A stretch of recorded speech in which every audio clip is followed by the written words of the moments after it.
Hello दोस्तों, मेरा नाम है ऋषभ और मैं शुरू करने वाला हूँ लूसेंट जनरल नॉलेज की सीरीज़। यानी कि मैं इसमें पूरी लूसेंट जनरल नॉलेज कवर करूँगा आपकी।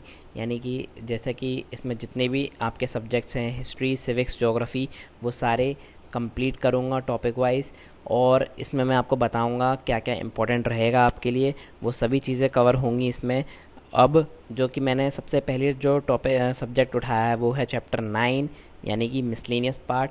फिर जैसे ही धीरे धीरे करके पहले मिसलेनियस करेंगे, फिर उसके बाद हम जो सब्जेक्ट पकड़ेंगे, यानी कि सब्जेक्ट चूज़ करेंगे, वो रहेगा हमारा ज्योग्राफी। तो शुरू करते हैं हमारा miscellaneous section. First in India male part 1। इसको मैंने दो पार्ट में बनाया है। ये पहला पार्ट है फर्स्ट इन इंडिया मेल का। तो सबसे पहले first governor of Bengal. First governor of Bengal कौन से हैं? हमारे लॉर्ड क्लाइव। पहले आपको पता है कि 1600 में, यानी कि 1600 में ईस्ट इंडिया कंपनी एंटर हुई थी हमारे देश में। तो उनका जो मकसद था वो क्या था? ट्रेड करने का था, व्यापार करने का था। लेकिन किस तरीके से व्यापार करते करते उन्होंने हमारे देश पर रूल किया, किस तरीके से हम सबको गुलाम बना लिया गया। तो जब वो इस तरीके से सबसे पहले व्यापार करने आए थे, तो उनकी जो गवर्नमेंट थी, यानी ब्रिटिशर्स की जो गवर्नमेंट थी, ब्रिटेन की गवर्नमेंट थी, उनका कोई कंट्रोल नहीं था ईस्ट इंडिया कंपनी पे। तो बेसिकली क्या होता था कि वो उन्होंने उस टाइम पर जो भी व्यापार वगैरह होता था वो बंगाल से होता था। जैसे आज अगर हम अपने इंडिया की बात करें, इस टाइम पे दिल्ली हमारा सबसे ज़्यादा इम्पोर्टेंट पार्ट है, क्योंकि वहीं से ज़्यादातर चीज़ें होती हैं। ठीक है ना? तो उस टाइम पर बंगाल से होती थी सारी चीज़ें। तो उस समय गवर्नर ऑफ बंगाल किसको बना दिया गया था? उस समय लॉर्ड क्लाइव को गवर्नर ऑफ बंगाल बनाया था। अब last governor of Bengal and first governor general of Bengal. Last governor of Bengal and first governor general of Bengal, ये क्या है? जैसे कि फर्स्ट गवर्नर ऑफ बंगाल बनाया था लॉर्ड क्लाइव को, तो उसी तरह बाकी गवर्नर्स भी बनाए थे। तो अब क्या हुआ था, ईस्ट इंडिया कंपनी से ब्रिटिश गवर्नमेंट को कोई ज़्यादा फ़ायदा नहीं हो रहा था, मतलब उनसे कोई रेवेन्यू जनरेशन नहीं हो रहा था, क्योंकि ईस्ट इंडिया कंपनी अपनी मनमानी कर रही थी। किस तरीके से मनमानी कर रही थी? लोगों से घूस ले रही थी, ठीक है, और है ना, गलत तरीके से व्यापार चला रही थी, काफ़ी ज़्यादा प्रॉफिट जनरेशन हो रहा था, पर लेकिन गवर्नमेंट को कुछ भी रुपया नहीं मिल पा रहा था। तो उन्होंने फिर रेगुलेशंस बनाने चालू कर दिए, यानी उन्होंने एक्ट बनाने चालू कर दिए, ताकि पूरा पावर ईस्ट इंडिया कंपनी का उनके हाथ में रहे। तो उन्होंने फिर क्या किया? फर्स्ट गवर्नर ऑफ बंगाल, यानी गवर्नर ऑफ बंगाल की जो पोस्ट थी ना, वो हटा दी थी, और उसकी जगह क्या ले आए थे? गवर्नर जनरल ऑफ बंगाल की पोस्ट ले आए। तो गवर्नर ऑफ बंगाल जो उस समय आखिरी थे, मतलब जो लास्ट थे, जो उस टाइम पे पोस्ट पे थे, वो थे वैरन हेस्टिंग। तो उन्हीं को ही गवर्नर जनरल ऑफ बंगाल बना दिया। तो अब गवर्नर जनरल ऑफ बंगाल कौन बन गए? वैरन हेस्टिंग बन गए। अब इसमें एक और बात है, उस टाइम पे गवर्नर जनरल ऑफ बंगाल बनाया, एक और कारण ये था कि उस समय दो और गवर्नर की अपॉइंटमेंट किया गया था। वो था, एक तो बॉम्बे का था और दूसरा था मद्रास का। तो जिसकी वजह से ये सुप्रीम अथॉरिटी थे और बाकी के दो इनके सबऑर्डिनेट थे। ठीक है, या फिर आप ऐसे कह सकते हैं, ये बाप हो गया और बाकी के दो बेटे हो गए। तो बेटे कौन थे? एक तो मद्रास के गवर्नर थे और एक बॉम्बे के गवर्नर थे। अब third cheese, first governor general of India. अब क्या किया? गवर्नर जनरल ऑफ इंडिया बना दिया गया।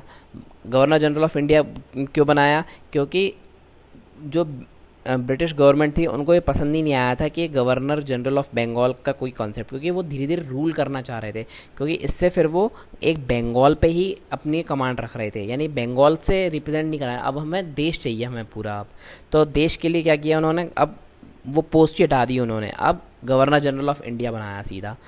और बाकी के जो दो सबऑर्डिनेट थे गवर्नर, मद्रास और बॉम्बे, वो भी हटा दिए उन्होंने। तो अब क्या रहे governor general of India? Lord William Bentinck. अब इसी में last governor general and first viceroy of India. अब बाद में उनको फिर ये भी पोस्ट पसंद नहीं आई ब्रिटिश गवर्नमेंट को, तो उन्होंने क्या किया?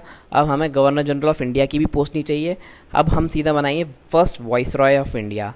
तो उस समय लास्ट गवर्नर कौन थे? गवर्नर जनरल वो थे लॉर्ड कैनिंग थे, ठीक है ना, और उन्हीं को ही फर्स्ट वॉइसरी बना दिया गया। वो थे वही सेम लॉर्ड कैनिंग थे। अब फर्स्ट वॉइसरी का ये मकसद, ये बनाने का ये कारण हो गया कि वो इनको हाथ में पावर दे दी थी, आप कोई भी डिसीजन ले सकते हैं, पर आप डायरेक्ट वो डायरेक्ट कनेक्टेड था ब्रिटिश गवर्नमेंट से। तो जो कुछ भी होगा वो आप डायरेक्ट हमें आके बताएंगे।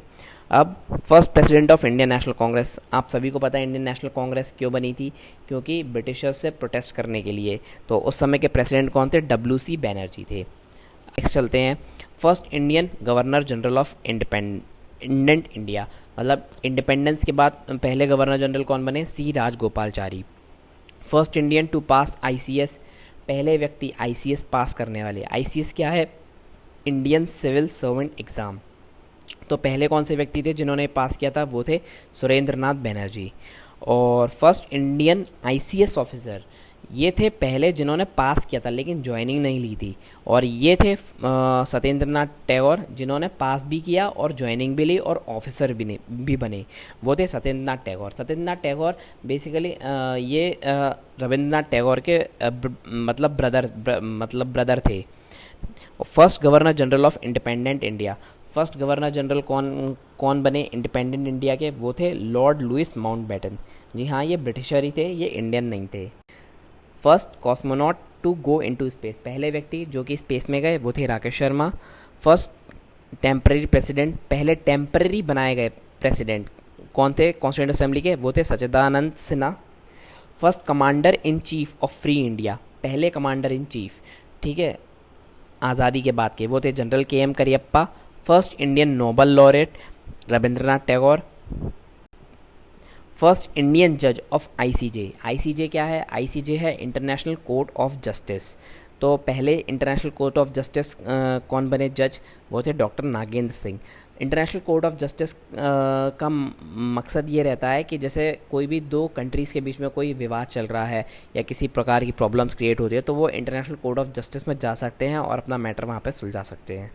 First Indian to get Bharat Ratna, पहले व्यक्ति जिनको भारत रत्न मिला doctor S Radhakrishnan. First field marshal कौन बने? वो थे SF Manekshaw. President of constituent assembly वो थे doctor Rajendra Prasad. First Indian to swim across English Channel, पहले व्यक्ति जिन्होंने इंग्लिश चैनल तक अपना स्विम करके गए वो थे Mihir Sen. First Indian to get Jnanpith award G Shankar कुरुप।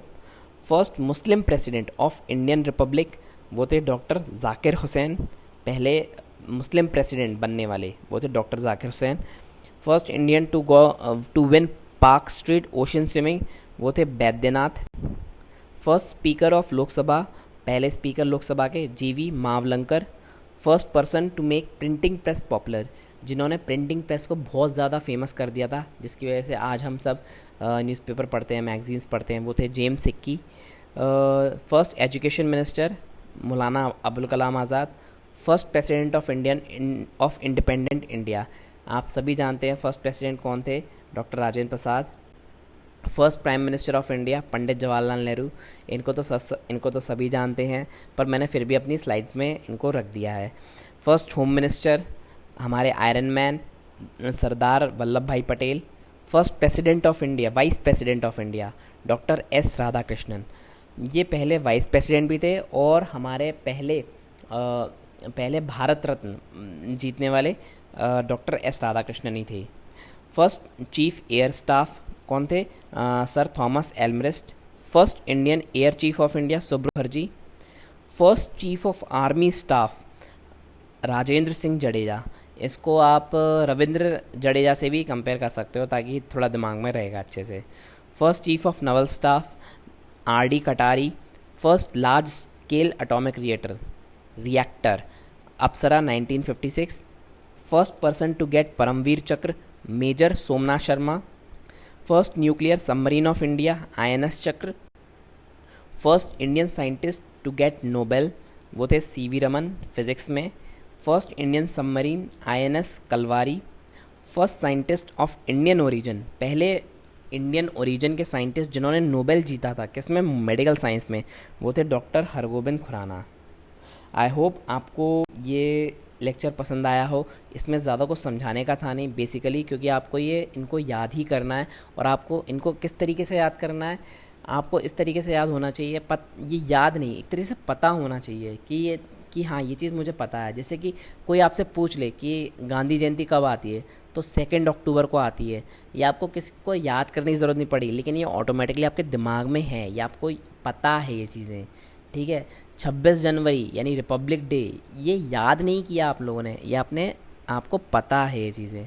अगर हम बात करें कि ताजमहल कहाँ पर है, वो आगरा में है, याद नहीं किया आपको, आपको पता है। तो ऐसे ही ये सारी चीज़ें पता होनी चाहिए ये चीज़ें।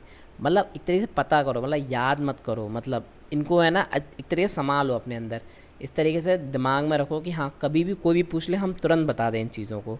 आई होप आपको ये लेक्चर पसंद आया हो, समझ में आया। आपकी कोई भी क्वेरी हो, कोई भी क्वेश्चन हो, ठीक है, ये मिसलेनियस पार्ट है, इसमें समझाने से कुछ नहीं होता, इसको आपको याद करना ही पड़ेगा, करना ही पड़ेगा, आपको रटना ही पड़ेगा। मतलब किस कैसे भी कर लो, चाहे याद कर लो, रट लो, समझ लो, कभी भी कोई भी पूछ ले आपको पता होना चाहिए इन चीज़ों के बारे में। आई होप आपको ये अच्छा लगा। आपके कोई भी कमेंट्स हो, आपके कोई भी क्वेश्चंस हो, आप मुझे कमेंट सेक्शन में कमेंट कर सकते हैं। Okay bye, good night and take care.